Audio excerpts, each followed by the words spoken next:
इस हफ्ते न्यू दिल्ली में दुनिया का सबसे बड़ा एआई समिट हुआ। 100 देश आए, 20 हेड ऑफ स्टेट्स आए, मैक्रोन आए, यूनाइटेड नेशंस सेक्रेटरी जनरल आए। इंडिया ने दुनिया को एक जगह लाया और ये कोई छोटी बात नहीं है। And congratulations for India's leadership organizing the first AI summit in the global south. लेकिन एक काम नहीं हो पाया। स्टेज पे पीएम मोदी थे, सुंदर पिचाई थे और साथ में थे सैम अल्टमैन और डारियो अमोडे, ओपन एआई और एंथ्रोपिक के सीईओज। मोदी जी ने सबको हाथ पकड़ के ऊपर उठाने को कहा। सोलिडारिटी का गेस्चर सबने किया, सुंदर पिचाई ने किया, बाकी सबने किया। सैम अल्टमैन और डारियो अमोडे दोनों ने हाथ नहीं पकड़ा, दोनों ने अपनी फीस्ट ऊपर कर लिया अलग अलग। सोशल मीडिया पे एक ट्वीट वायरल हुआ, When AGI, the day Dario and Sam holds hands। India ने दुनिया को एक साथ लाया, लेकिन ओपन एआई और एंथ्रोपिक को नहीं ला पाया। पीएम मोदी खुद ट्राई करके हार गए। और इस राइवलरी में जो चीज दांव पे लगी है वो सिर्फ सिलिकॉन वैली का ईगो नहीं है, आपकी जॉब है, आपका करियर है, आपका फ्यूचर है। तो आज समझते हैं ये दोनों कंपनीज असल में है कौन, इनके बीच क्या वार चल रहा है और आपके लिए इसका मतलब क्या निकल रहा है।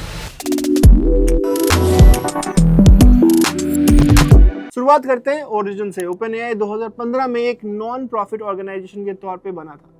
मिशन था एआई को सेफली डेवलप करो और दुनिया के फायदे के लिए यूज करो। 2022 में चैट जीपीटी आया, 5 दिन में 1 मिलियन यूजर्स, 2 महीने में 100 मिलियन। हिस्ट्री का fastest growing consumer product ever. आज ओपन एआई $350 बिलियन की कंपनी है। माइक्रोसॉफ्ट का $135 बिलियन का स्टेक है। अब एंथ्रोपिक की बात करते हैं और यहाँ कहानी थोड़ी इंटरेस्टिंग हो जाती है। 2021 में डारियो अमोडे, जो ओपन एआई के वीपी ऑफ रिसर्च थे, उन्होंने रिजाइन किया और उनके साथ 8 और लोग, उनकी बहन डेनियला अमोडे और सीनियर रिसर्चर्स।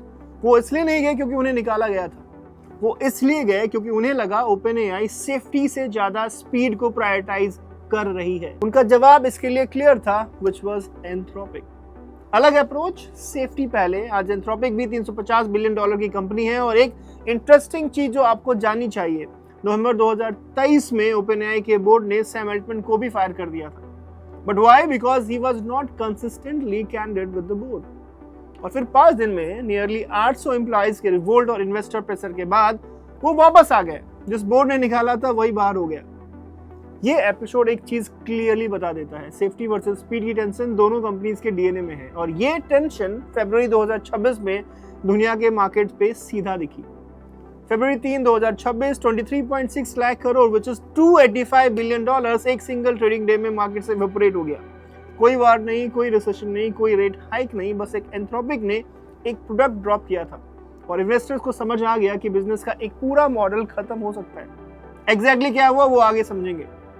दोनों कंपनी की स्ट्रैटेजी देखिए और आप खुद फर्क समझ जाएंगे। ओपन एआई की स्ट्रैटेजी है पार्टनरशिप और रीच। सिर्फ फरवरी 2026 में देखिए, माइक्रोसॉफ्ट के साथ रिन्यूड डील, आईपी राइट 2032 तक, स्टेक $135 बिलियन वैल्यूड। AWS के साथ $38 बिलियन का multi year infrastructure deal. Nvidia के साथ 10 gigawatt compute partnership. Nvidia up to $100 billion invest करेगा। एसेंचर के साथ enterprise deal, 10 of thousands of professionals chat GPT enterprise use करेंगे। और इंडिया में फरवरी 18, 2026 को IT Delhi, IIM Ahmedabad, AIIMS, Manipal academy, 1 lakh से ज्यादा स्टूडेंट्स और faculty, upGrad and other edtech companies के साथ partnership for the structured AI courses. उनका इकोसिस्टम, उनकी थिंकिंग ये सिर्फ एजुकेशन नहीं है, ये नेक्स्ट जनरेशन का माइंड शेयर कैप्चर करना है। और दूसरी तरफ एंथ्रोपिक की स्ट्रेटजी, डीप एंटरप्राइज पेनिट्रेशन, कोई बड़ा अनाउंसमेंट नहीं, कोई बिलबोर्ड नहीं, काफी क्वाइटली क्लाउड कोड लॉन्च किया। $1 बिलियन एनुअल रिकरिंग रेवेन्यू सिर्फ 7 महीने में, 80% रेवेन्यू एंटरप्राइज क्लाइंट से। और फिर जनवरी 30, 2026 Friday evening Claude Cowork launch किया। 11 open source industry plugins, legal automation, financial workflows, HR, sales, marketing, GitHub पे फ्री। कोई प्रेस कॉन्फ्रेंस नहीं, कोई लॉन्च इवेंट नहीं। और मंडे को Thomson Reuters 18% down, company history का वर्स्ट सिंगल डे। रेलेक्स 14% से down, worst since 1988। Indian IT से 2 लाख करोड़ एक दिन में गायब। ब्लूमबर्ग एनालिस्ट जोनाथन मैक्यूलन ने प्रिसाइजली एक्सप्लेन किया, investors are repricing this stock because AI allows businesses to do more with fewer staffs, threatening the traditional model of charging per software user. Practically समझिए क्या मतलब रखता है। एक law firm, 20 junior associates हैं, सब वेस्टलॉ use करते हैं। 20 seats into $6,000 which is close to $1,20,000 per year। Claude को वर्क के बाद same law firm 5 associates plus Claude could cost hardly 60,000 which is 50% cut। Same output.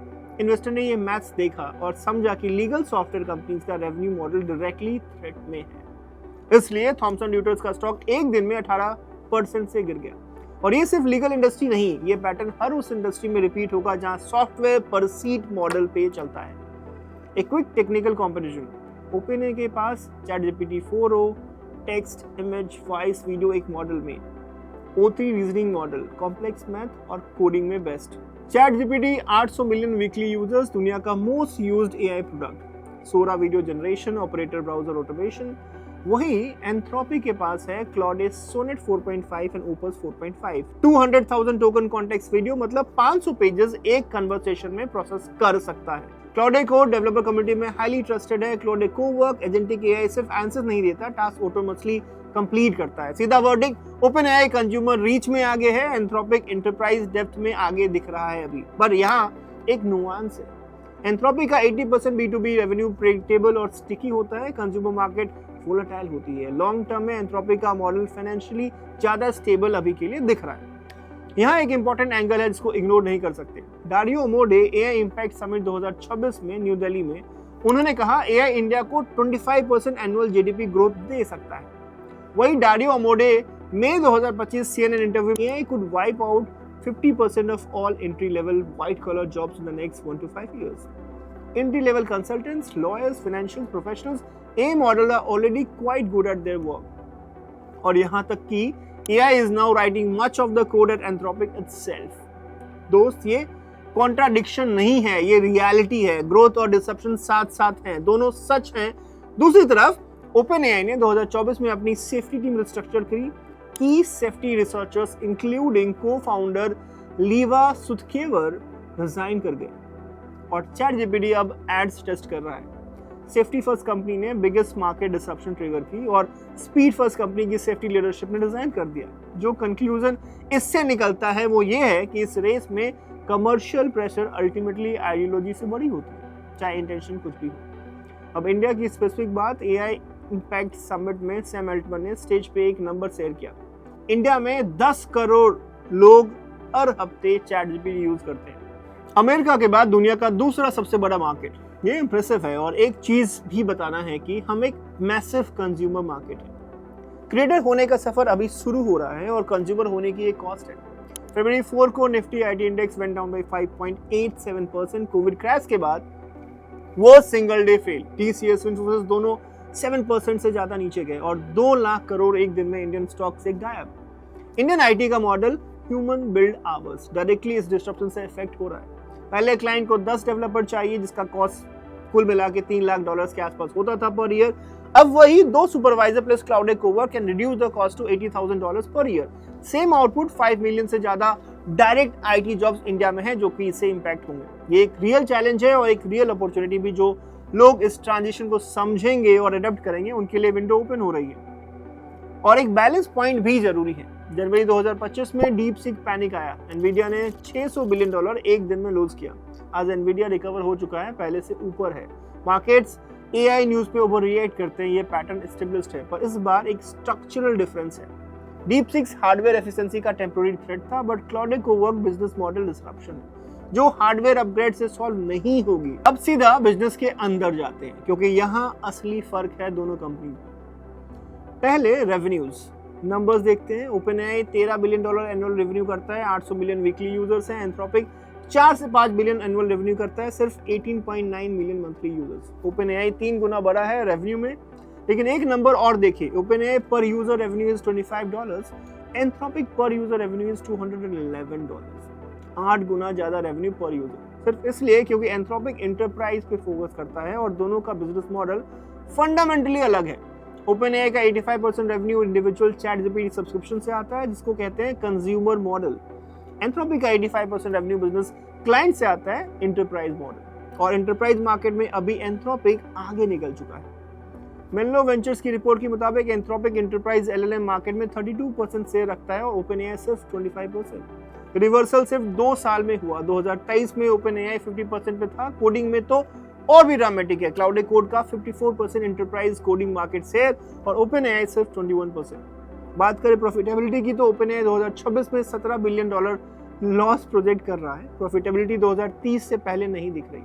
Whereas Anthropic 2027 में profitable होने के रास्ते पे है। 2028 तक $17 billion cash flow is projected. मतलब छोटी कंपनी ज्यादा एफिशिएंट और पहले प्रॉफिटेबल। दोस्त, लेकिन फ्यूचर ट्रेजेक्टरी कौन कहां जा रहा है? OpenAI का बेट है AGI पहले बनाओ, वर्ल्ड डोमिनेट करो, कंज्यूमर मार्केट कंट्रोल करो, इंफ्रास्ट्रक्चर में $500 बिलियन लगाओ। Whereas Anthropic का बेट है कि एंटरप्राइज में इतना डीप घुस जाओ कि स्विच करना इम्पॉसिबल हो जाए।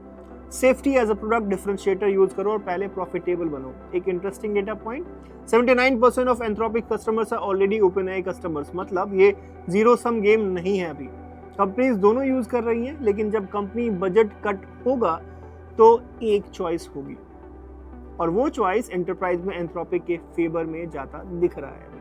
दोस्त, वापस वहां चलते हैं जहां से शुरुआत किया था। इंडिया ने इस हफ्ते दुनिया का सबसे बड़ा AI समिट होस्ट किया, पहली बार ग्लोबल साउथ में। ये एक रियल माइलस्टोन है और एक चीज जो समिट में क्लियरली दिखी, हम AI के सबसे बड़े कंज्यूमर्स में से एक हैं। क्रिएटर होने का सफर अभी शुरू हो रहा है। OpenAI और Anthropic दोनों ही न्यू दिल्ली में थे। दोनों ने अलग अलग हाथ मिलाए, लोगों से बातें की, पार्टनरशिप अनाउंस की और फिर भी उनकी वार जारी है। सैम अल्टन ने कहा सुपर इंटेलिजेंस कुछ सालों में आ सकती है। डेरियो मोडे ने कहा AI 25% GDP ग्रोथ दे सकता है इंडिया को और साथ ही 50% वाइट कॉलर जॉब्स अफेक्ट हो सकती है। दोनों ही सच है। टेक्नोलॉजी आएगी, चाहे OpenAI जीते या Anthropic, डिसरप्शन जरूर आएगा। सवाल बस ये है कि आप इस चेंज के साथ क्या करेंगे। वो चॉइस आपकी है।